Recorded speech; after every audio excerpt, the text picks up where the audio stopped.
السلام عليكم، عاملين ايه؟ ربنا يحسن ما بين ايدينا وايديكم.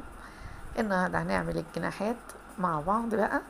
انا بجيب الخزين بتاعي وبجمع بقى الفراخ بتاعتي، بجمع منها الجناحات والزور كده واعملهم وجبة.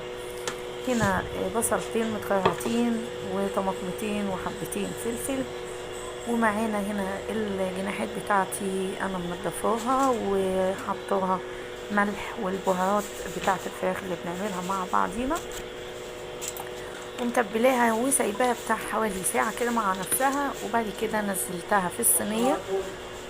انا حاطة ورق فويل من تحت، وهحط عليهم كوباية مية، وهقفل عليهم الفويل وهسيبها تستوي في الفرن شوية قبل ما احط الخلطة بتاعتي. يلا بينا نعمل بقى الخلطة الحلوة دي. معلقتين زيت كبار كده